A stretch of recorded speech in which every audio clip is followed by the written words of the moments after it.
तो यहाँ पे देखो मैं क्या तुम्हें बता रहा था,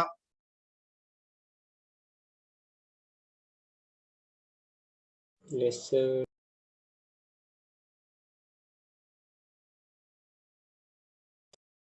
इलेक्ट्रिक फील्ड। तो इलेक्ट्रिक फील्ड में मैं क्या बता रहा था कि दो तरह के फोर्स होते हैं। एक फोर्स होता है हमारा फील्ड फोर्स। फील्ड फोर्स क्या है कि जैसे ये हाथ एक हैंड है और दूसरी तरफ हमारा एक फिंगर से इस पे फोर्स अप्लाई करना है, तो हमने इसे कांटेक्ट किया, this force is called contact force. Second force is field force. Field force क्या है, तो उसके लिए हम मैग्नेट का एग्जांपल लेते हैं। दो मैग्नेट है हमारे पास, दोनों में कोई कांटेक्ट।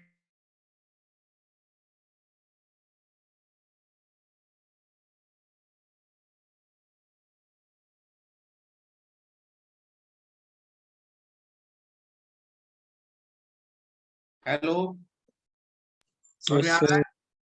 तो दो मैग्नेट एक दूसरे को अट्रैक्ट या रिपेल करते हैं,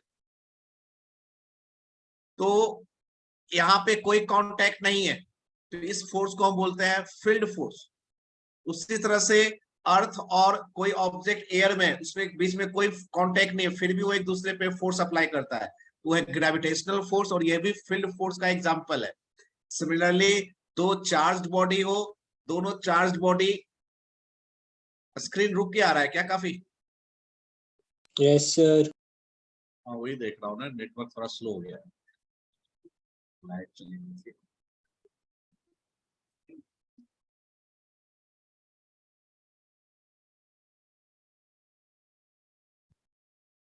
तो उसी तरह से दो चार्ज्ड बॉडी हो, तो चार्ज्ड बॉडी भी, उसके बीच में कोई कांटेक्ट नहीं है, फिर भी दोनों एक दूसरे को अट्रैक्ट और रिपेल करते हैं, तो यह भी तुम्हारा फील्ड फोर्स हुआ।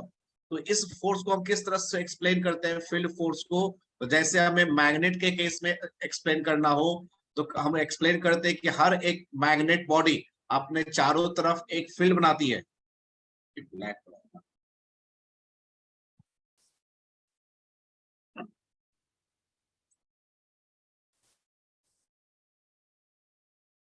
तो एक मैग्नेट जो है अपने चारों तरफ एक फील्ड बनाता है, उसमें यदि किसी दूसरे मैग्नेट को रखोगे तो उस पर मैग्नेटिक फोर्स लगेगा, that is called magnetic force.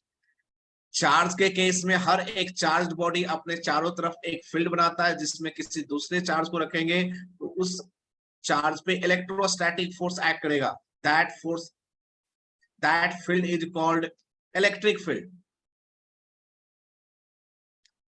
तो इलेक्ट्रिक फील्ड को हम किस तरह से एक्सप्लेन करेंगे कि हर चार्ज बॉडी अपने चारों तरफ एक फील्ड बनाता है, इलेक्ट्रिक एनवायरनमेंट क्रिएट करता है, जिसमें किसी दूसरे चार्ज को रखे उस पे फोर्स लगेगा, उस फोर्स को हम बोलते हैं इलेक्ट्रिक फील्ड। और कितना फोर्स लगेगा वो डिपेंड करता है इलेक्ट्रिक फील्ड इंटेंसिटी है। तो इलेक्ट्रिक फील्ड क्या हुआ कि जैसे सपोज हमने यहाँ पे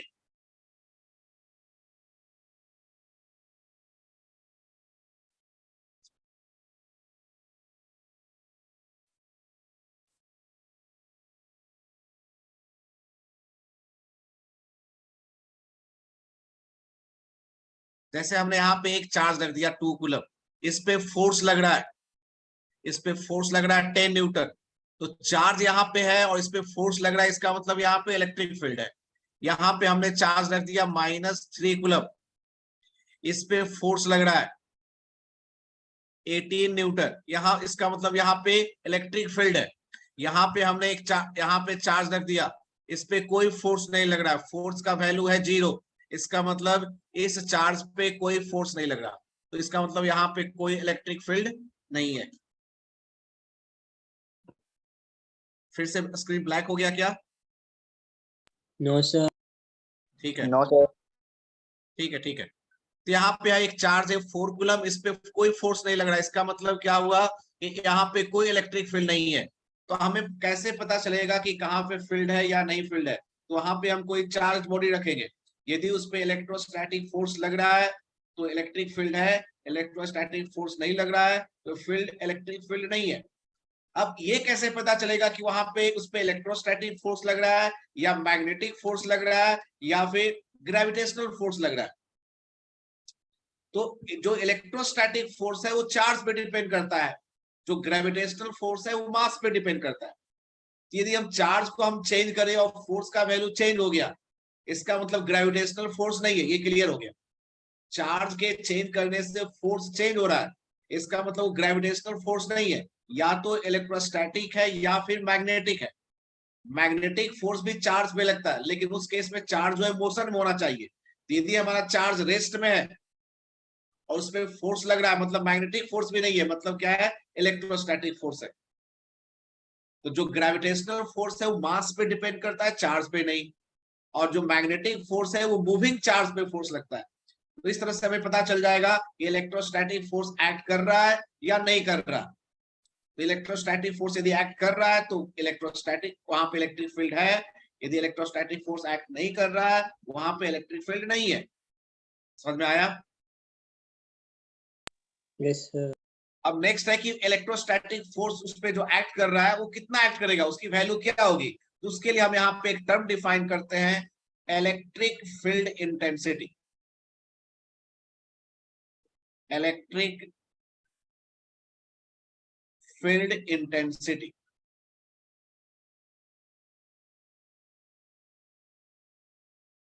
तो इलेक्ट्रिक फील्ड इंटेंसिटी हम किसी पॉइंट पे डिफाइन करते हैं। किस तरह से डिफाइन करते हैं? किसी पॉइंट पे, जैसे हमें इस पॉइंट पे फाइंड करना है, तो बेसिक डिफिनेशन कहता है कि जिस पॉइंट पे फाइंड करना है वहां पे 1 कूलम चार्ज रख दो, और उस पे जितना फोर्स लग रहा है, उस पे यदि फोर्स लग रहा है 8 न्यूटन, तो वहां पे इलेक्ट्रिक फील्ड इंटेंसिटी का वैल्यू होगा 8 न्यूटन। यदि मैंने यहाँ पे चार्ज रख दिया 1 कूलम, इस पे फोर्स लग रहा है 6 न्यूटन, तो यहाँ पे इलेक्ट्रिक फील्ड इंटेंसिटी हो गया 6 न्यूटन पर कूलम। इलेक्ट्रिक फील्ड इंटेंसिटी का डिफिनेशन क्या हो गया कि 1 कूलम चार्ज पे जो इलेक्ट्रोस्टैटिक फोर्स लगेगा वही होगा इलेक्ट्रिक फील्ड इंटेंसिटी। अब सपोज मेरे पास 1 कूलम चार्ज नहीं है, मेरे पास है 3 कूलम चार्ज, तो मैंने 3 कूलम रख दिया और उस पर फोर्स लग रहा है 12 न्यूटन, तो इलेक्ट्रिक फील्ड इंटेंसिटी 12 नहीं होगा। वो कैसे फाइंड करेंगे? तो फोर्स जो है वो चार्ज के डायरेक्टली प्रोपोर्शनल होता है। यदि यूनिटरी मेथड का यूज करें तो 3 कूलम पे फोर्स है 12, तो 1 पे कितना फोर्स होगा? 12/3। हमारा आंसर क्या आ जाएगा? 4 न्यूटन पर कूलम। आई बात समझ में? Yes sir. Yes sir. तो बेसिक डिफिनेशन है इलेक्ट्रिक फील्ड इंटेंसिटी किसी पॉइंट पे फाइंड करने का, कि जिस पॉइंट पे हमें फाइंड करना है वहां पे पॉजिटिव यूनिट चार्ज, मतलब +1 कूलम चार्ज रखो, उस पे जो फोर्स है वही फोर्स किसके बराबर हो जाएगा? इलेक्ट्रिक फील्ड इंटेंसिटी के इक्वल हो जाएगा। लेकिन तुम 1 कूलम चार्ज नहीं रखते हो, तुम वहां पे चार्ज रख देते हो Q0, तो उस पे यदि फोर्स लग रहा है F, तो वहां पे यूनिटरी मेथड यूज करना पड़ेगा। तो 1 कूलम पे कितना चार्ज लगेगा? फोर्स। 1 कूलम पे फोर्स हो जाएगा हमारा F डिवाइड बाय Q0। क्या ये फॉर्मूला समझ में आया? Yes sir. किसी पॉइंट पे हमने चार्ज रख दिया Q0, उस चार्ज Q0 पे फोर्स है F, तो electric field intensity become F by Q। और इसी को यदि हम क्रॉस मल्टीप्लीकेशन कर दे तो ये क्या बन जाएगा? ये बन जाएगा F इजकल टू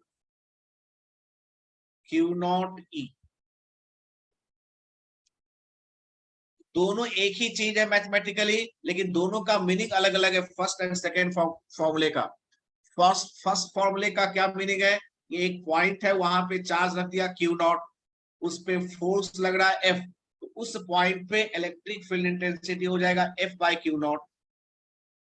सेकेंड फॉर्मूले का मीनिंग क्या है कि एक पॉइंट है, वहां पे इलेक्ट्रिक फील्ड इंटेंसिटी हमें मालूम है कि E है, मैंने चार्ज रख दिया Q0, उस चार्ज पे कितना फोर्स एक्ट करेगा? वो है Q0 इंटू E। अब फोर्स का डायरेक्शन वो भी देखे, देखो ये इलेक्ट्रिक फील्ड है, सपोज ये इलेक्ट्रिक फील्ड का डायरेक्शन, हमने यहां पे पॉजिटिव चार्ज रखा, तो यहाँ पे देखो जो फॉर्मूला है हमारा F इजकल टू Q0E। यदि चार्ज पॉजिटिव है, Q0 पॉजिटिव है, तो F और E का डायरेक्शन जो है सेम होगा। और चार्ज निगेटिव है तो तुम्हें मालूम है वेक्टर के केस में क्या होता है कि पॉजिटिव से मल्टीप्लाई करोगे तो डायरेक्शन सेम रहेगा और निगेटिव से मल्टीप्लाई करोगे तो डायरेक्शन अपोजिट हो जाएगा। इससे क्या पता चला कि पॉजिटिव चार्ज पे जो फोर्स है वो फील्ड के डायरेक्शन में एक्ट करेगा और नेगेटिव चार्ज पे जो फोर्स है वो फील्ड के डायरेक्शन के अपोजिट होगा। क्या ये बात समझ में आ गया? Yes sir. यस ये सर। बेसिक डिफिनेशन हो गया what is electric field and what is electric field intensity. अब इसमें एक छोटा सा प्रॉब्लम करेंगे।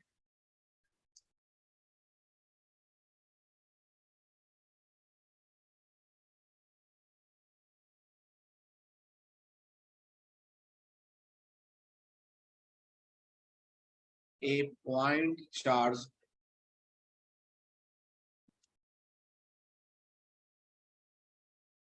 -3 coulomb is placed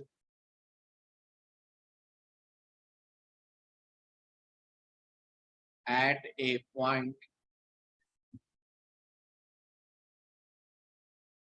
where electric field is 7 Newton per coulomb due north.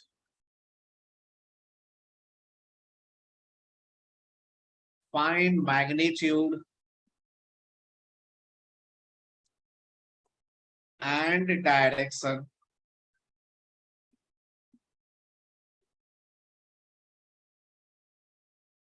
of force acting on it.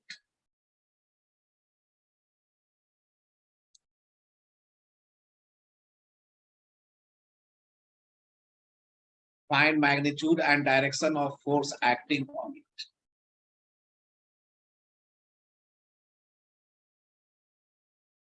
तो यहाँ पे देखो हमें फोर्स की वैल्यू फाइंड करना है, हमें फाइंड करना है फोर्स का वैल्यू। और गिवन क्या है? चार्ज का वैल्यू गिवन है -3 कूलम और इलेक्ट्रिक फील्ड का मैग्नीट्यूड गिवन है 7 न्यूटन पर कूलम और डायरेक्शन है नॉर्थ की तरफ, ड्यू नॉर्थ। हमें फोर्स निकालना है तो फोर्स का फॉर्मूला हमने क्या लिखा है? फोर्स का फॉर्मूला लिखा है हमने Q0 इंटू E। तो यहां पे देखो चार्ज निगेटिव है तो फोर्स का डायरेक्शन इलेक्ट्रिक फील्ड के अपोजिट होगा। इलेक्ट्रिक फील्ड का डायरेक्शन है नॉर्थ तो फोर्स का डायरेक्शन क्या हो जाएगा? ईस्ट। नॉर्थ का अपोजिट ईस्ट होता है, साउथ। नॉर्थ का अपोजिट साउथ होगा ना। और मल्टीप्लाई करेंगे तो यहाँ पे हम वेक्टर का फाइंड करना मैग्नीट्यूड, तो माइनस को कंसीडर नहीं करना है तो मल्टीप्लाई होगा 3 इंटू 7 ये बन जाएगा 21 न्यूटन। तो फोर्स का मैग्नीट्यूड, फोर्स एक वेक्टर क्वांटिटी है, वेक्टर का मैग्नीट्यूड नेगेटिव नहीं होता। ये 21 हो गया और नेगेटिव है charge of electric field, vector है जिसका डायरेक्शन है नॉर्थ तो डायरेक्शन अपोजिट होगा, नॉर्थ का डायरेक्शन साउथ। तो फोर्स हमारा हो गया 21 न्यूटन, डायरेक्शन हो गया साउथ की तरफ। बोलो clear? Yes sir. Next question number 2।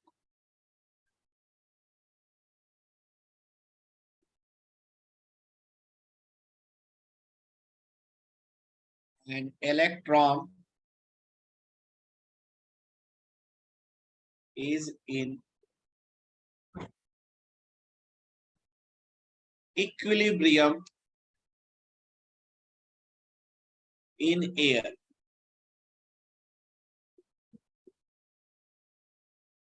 Find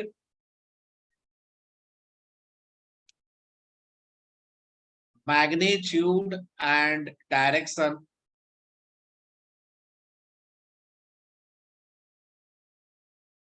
of electric field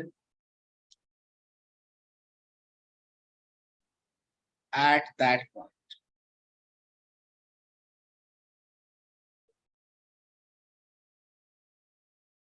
कह रहा है कि एक इलेक्ट्रॉन है वो इक्विलिब्रियम में है एयर में, तो इलेक्ट्रॉन इक्विलिब्रियम का है, इक्विलिब्रियम का मतलब है नेट फोर्स जीरो।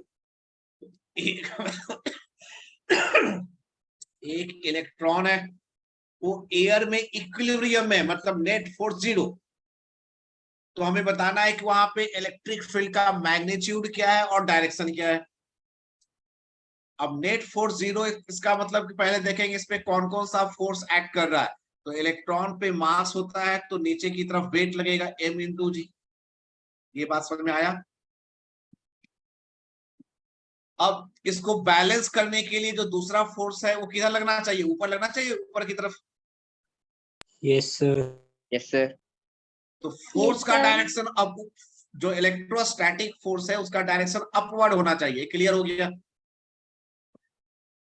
तो इलेक्ट्रिक फील्ड का डायरेक्शन किधर होना चाहिए, क्योंकि चार्ज नेगेटिव है, चार्ज नेगेटिव है और इलेक्ट्रोस्टैटिक फोर्स अपवर्ड लग रहा है। इसका मतलब इलेक्ट्रिक फील्ड का डायरेक्शन अपवर्ड होगा या डाउनवर्ड होगा।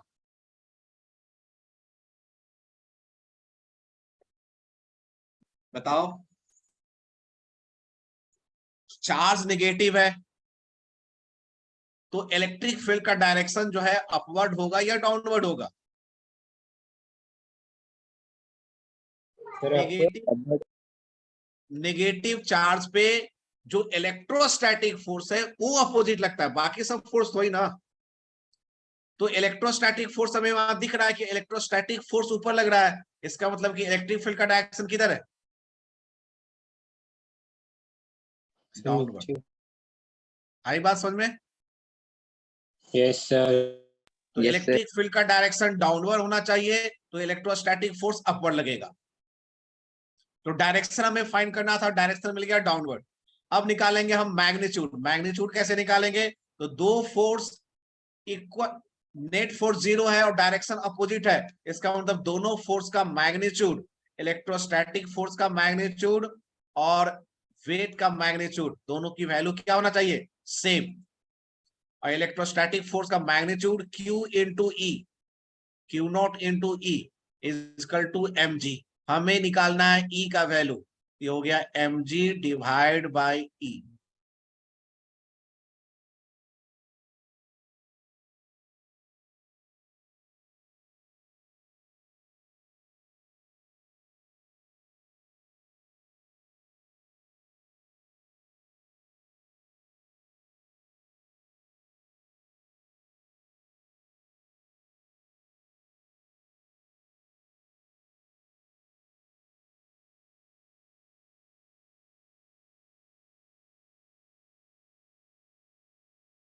Sir, screen freeze हो गई।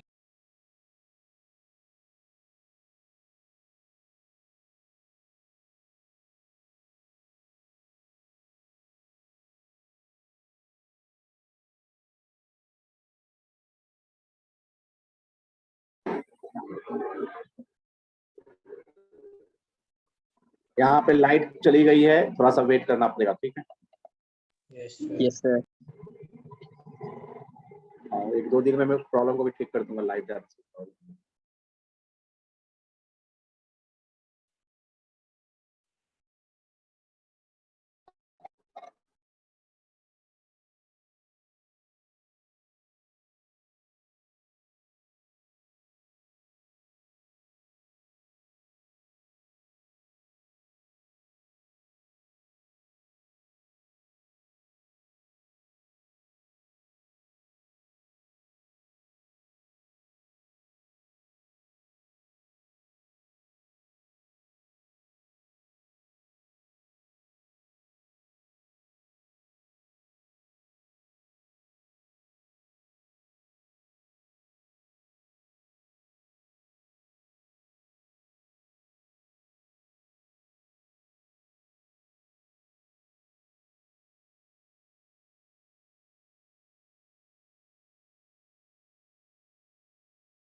हेलो,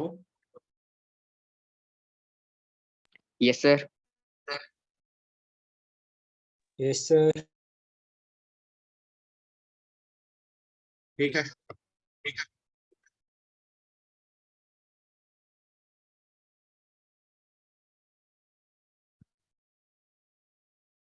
यहाँ पे देखो, हमने इलेक्ट्रिक फील्ड का डायरेक्शन फाइंड कर लिया, और यहाँ पे मैग्नीट्यूड में मैंने गलत लिख दिया है। यहाँ पे की का वैल्यू क्या हो जाएगा, mg divide by Q not. अब वैल्यू पुट कर दो, तो मास हमारा इलेक्ट्रॉन है, इलेक्ट्रॉन का मास क्या होता है 9.1 इंटू 10⁻⁻31 kg। स्मॉल जी का वैल्यू 9.8 होता है, हम इसको 10 ले लेते हैं। और इलेक्ट्रॉन का चार्ज नेगेटिव होता है, लेकिन हम यहाँ इलेक्ट्रिक फील्ड जो कि वेक्टर है मैग्नीट्यूड निकाल रहे हैं, तो नेगेटिव यूज नहीं लिखेंगे, हम सिर्फ चार्ज का मैग्नीट्यूड लिखेंगे 1.6 10⁻⁹। ये हमारा आंसर आ जाएगा न्यूटन पर coulomb. Okay, clear? Yes, sir. Yes, sir. ठीक है, Yes, sir. नेक्स्ट एक और क्वेश्चन करते हैं, बहुत इंपॉर्टेंट क्वेश्चन है। देखो क्वेश्चन नंबर,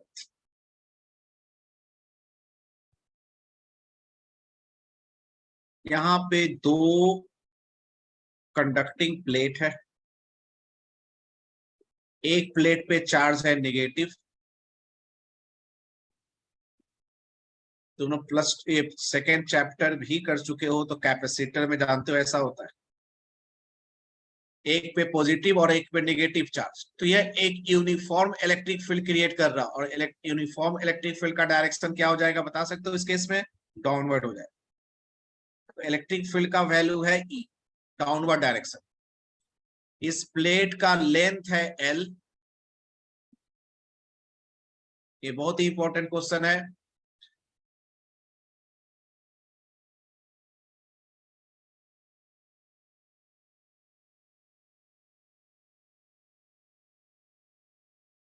ने क्या किया, एक चार्ट्रॉन को मिड पॉइंट से, मतलब दोनों प्लेट के बिल्कुल बीच से हॉरिजॉन्टली थ्रो किया with a speed u, with a speed u हमने इसे हॉरिजॉन्टली थ्रो किया। तो इस पे जो इलेक्ट्रॉन है, इलेक्ट्रिक फील्ड का डायरेक्शन डाउनवर्ड है, हमने तो इस पे जो इलेक्ट्रोस्टैटिक फोर्स है वो किस डायरेक्शन में एक्ट करेगा बता सकते हो? डाउनवर्ड एक्ट करेगा या अपवर्ड एक्ट करेगा? Sir, upward. अपवर्ड। तो इसका पाथ कुछ इस टाइप का होगा, इस टाइप का पाथ। Yes, sir. तो यह Yes, जो sir. इलेक्ट्रॉन है वो इस प्लेट से बाहर भी निकल सकता है, और ये भी हो सकता है कि ये पहले ही टकरा जाए, दोनों पॉसिबिलिटी है। Yes, तो हमें sir. हमें बताना है कि जो स्पीड है इनिशियल हॉरिजॉन्टल स्पीड u, उसका क्या मिनिमम वैल्यू हो कि वो बाहर निकल जाए।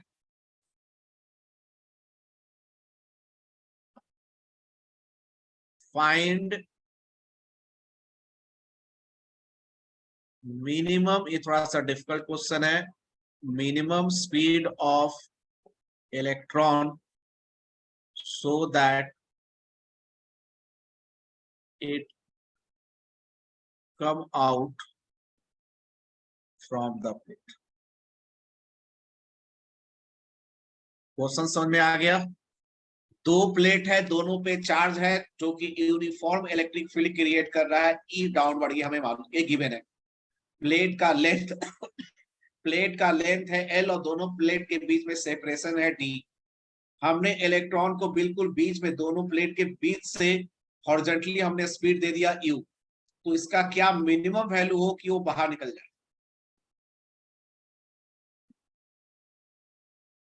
तो कैसे निकालेंगे? तो 11th क्लास में तुमने पढ़ा होगा प्रोजेक्टाइल मोशन। तो ये 2 डायमेंशनल मोशन है, हॉरिजॉन्टल मोशन भी है, वर्टिकल भी है। तो इसको हम दोनों के लिए अलग अलग इक्वेशन लिखेंगे। हम फॉर्मूला भी यूज कर सकते हैं, लेकिन मैं फॉर्मूला नहीं यूज करूंगा, बेसिक मेथड से करूंगा। तो कैसे बनाएंगे देखो, फॉर हॉरिजॉन्टल मोशन,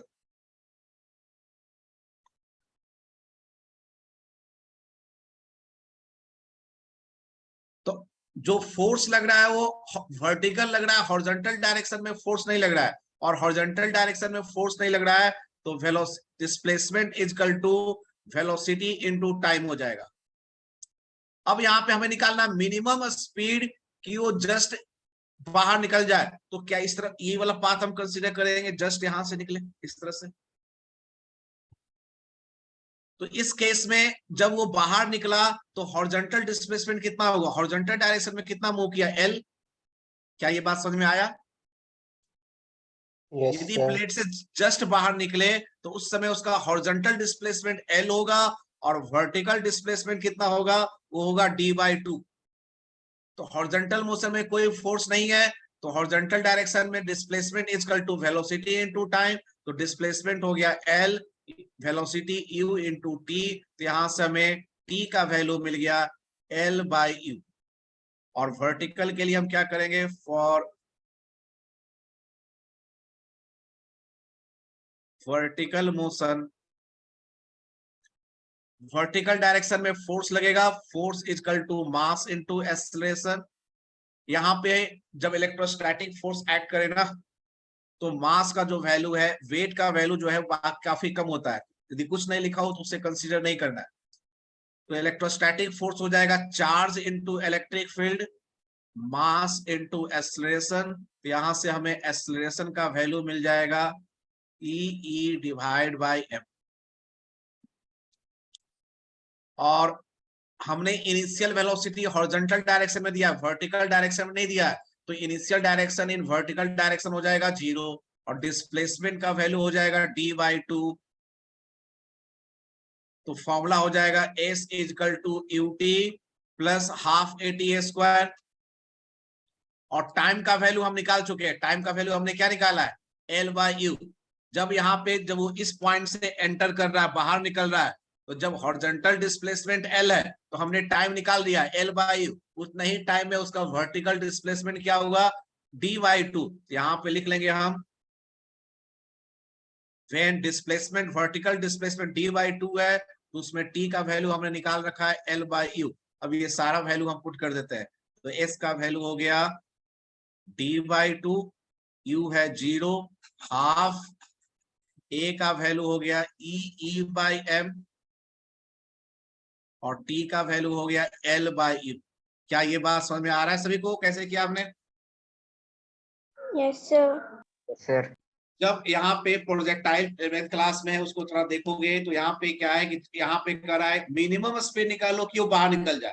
तो हम वो कंडीशन लेंगे कि जस्ट बाहर निकल रहा है, और जब जस्ट बाहर निकल रहा है तो देखोगे उस समय जब हॉरिजॉन्टल डिस्प्लेसमेंट L है तो वर्टिकल डिस्प्लेसमेंट d/2 है। तो जब हॉरिजॉन्टल डिस्प्लेसमेंट L है तो हमने टाइम निकाल लिया। इस केस में कोई फोर्स नहीं है, तो displacement is equal to velocity into time से टाइम निकाल लिया। और जब इस टाइम पे वर्टिकल डिस्प्लेसमेंट का वैल्यू है d/2 और हमने पुट कर दिया। अब इसको थोड़ा कट कर ले, सॉल्व कर ले, हमारा आंसर आ जाए। ये 2 कैंसिल हो गया, ये हो जाएगा हमारा, सॉल्व करोगे u² को इधर ले आओ, बाकी को इधर ले आओ, ये हो जाएगा E divide by mt into L²। तो u का मिनिमम वैल्यू हो गया √E divide by md into L। बोलो clear? Yes, sir. Yes, sir. तो इस तरह से ये थोड़ा सा डिफिकल्ट क्वेश्चन है, लेकिन बहुत इंपॉर्टेंट क्वेश्चन है। ये जो क्वेश्चन है इस पे भी कंपटीशन में क्वेश्चन इस बेसिस पे आते हैं। एनसीईआरटी में इसी तरह का एक क्वेश्चन है। यदि तुम्हें एनसीईआरटी का तुमने एक्सरसाइज किया है तो उसमें क्वेश्चन कुछ इस टाइप का है। उसमें कह रहा है कि 2-3 तरह के पार्टिकल है, एक पार्टिकल इधर जा रहा है, एक पार्टिकल इस तरह से जा रहा है और एक पार्टिकल इस तरह से जा रहा है। इस तरह से क्वेश्चन है। यदि तुमने एनसीईआरटी यूज करते हो तुम लोग? Yes, sir. नहीं करते ना, तुम हिमाचल में। उसमें इस तरह से क्वेश्चन है कि 2 पार्टिकल ऊपर जा रहे हैं, एक पार्टिकल नीचे जा रहा है, और इलेक्ट्रिक फील्ड का डायरेक्शन सपोज गिवन है। इलेक्ट्रिक फील्ड का डायरेक्शन सपोज गिवन है, सपोज अपवर्ड डायरेक्शन में गिवन है। तो इससे हमें क्या पता चलता है, इलेक्ट्रिक फील्ड ऊपर है तो पॉजिटिव चार्ज पे फोर्स ऊपर लगेगा। इसका मतलब ये दोनों जो चार्ज है वो पॉजिटिव है और ये जो चार्ज है वो क्या है, नेगेटिव है। और फर्स्ट और इन दोनों को देखोगे, ऊपर वाले दोनों को, तो दोनों एक जैसा नहीं है। इसमें जो नीचे वाला है उसमें ज्यादा बेंडिंग हो रही है ना। Yes, sir. इसमें नीचे वाले को देखोगे तो इसमें बेंडिंग ज्यादा हो रही है। इसका मतलब नीचे वाले पे फोर्स ज्यादा लग रहा होगा। और फोर्स कब ज्यादा लगेगा? तो फोर्स का फॉर्मूला है चार्ज इनटू इलेक्ट्रिक फील्ड। इसका मतलब नीचे वाला जो सेकंड पार्टिकल है उसका चार्ज का वैल्यू ज्यादा होगा। ठीक है। Yes, Yes, sir. sir. E Q by M पे डिपेंड करेगा, इस पे नहीं डिपेंड करेगा। देखो यहाँ पे जो है ना ई बाई एम, इस पे डिपेंड करेगा। यहाँ पे वर्टिकल डिस्प्लेसमेंट देखो, देखो जो डी है, देखो यहाँ पे vertical displacement E by M पे डिपेंड कर रहा है। चार्ज डिवाइड बाय मास का रेशियो। तो जिस चार्ज के लिए क्यू बाई एम का वैल्यू ग्रेटर होगा उसमें वर्टिकल डिस्प्लेसमेंट ज्यादा होगा। तो इस डायग्राम में जैसे दिख रहा है कि 2 जो है उसका वर्टिकल डिस्प्लेसमेंट 1 के रिस्पेक्ट में ज्यादा है। मतलब कि 1 के लिए सेकेंड पार्टिकल का चार्ज बाई मास का रेशियो 1 के रिस्पेक्ट में ज्यादा होगा। तो जैसे इसमें भी क्वेश्चन कहेगा कि 3 तरह का पार्टिकल है, एक इलेक्ट्रॉन है, एक प्रोटॉन है और एक है अल्फा पार्टिकल। अल्फा पार्टिकल में 2 प्रोटॉन और 2 न्यूट्रॉन होते हैं। तो ये हमें पता चलेगा कि जो थर्ड है इलेक्ट्रॉन वो थर्ड है। इन दोनों में एक 1 है और एक 2 है। तो प्रोटॉन के लिए चार्ज बाई मास लिखोगे तो चार्ज ई हो जाएगा, मास एम हो जाएगा। और अल्फा पार्टिकल के लिए तो प्रोटॉन 2 है तो चार्ज हो जाएगा 2e और मास 2 प्रोटॉन 2 न्यूट्रॉन, ये हो जाएगा 4m। ये हो जाएगा E बाई 2m। तो E बाई 2m और E बाई m में कौन ज्यादा है? P ज्यादा है ना। E बाई m ज्यादा है हमारा। इसका मतलब क्या होगा? ये हो गया हमारा 2 और ये क्या हो गया 3।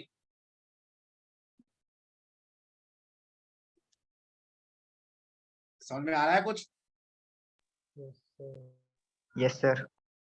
ठीक है। तो आज हमने इलेक्ट्रिक फील्ड का बिल्कुल ही बेसिक किया। थोड़ा सा क्लास टाइम डिस्टर्बेंस हो गई। तो आज हमने क्या स्टडी किया? आज हमने स्टडी किया है तो मैंने इलेक्ट्रिक फील्ड होता क्या है वो हमने समझा। फिर इलेक्ट्रिक फील्ड इंटेंसिटी क्या है उसका फॉर्मूला निकाला। उससे हमें फोर्स का फॉर्मूला भी मिल गया कि इलेक्ट्रिक फील्ड और चार्ज गिवन हो तो फोर्स निकाल सकते हैं। फिर हमने 3 प्रॉब्लम किए, लेकिन तीनों बहुत ही अच्छे प्रॉब्लम है। पहला तो बिल्कुल बेसिक था, सेकेंड एंड थर्ड कंसेप्चुअली बहुत ही अच्छा question. Okay done. Yes, sir. Yes, sir. Okay, Yes, sir. rest we will do in the next class. Thank you, sir. Yes, sir. Okay, Thank you, sir. thank you.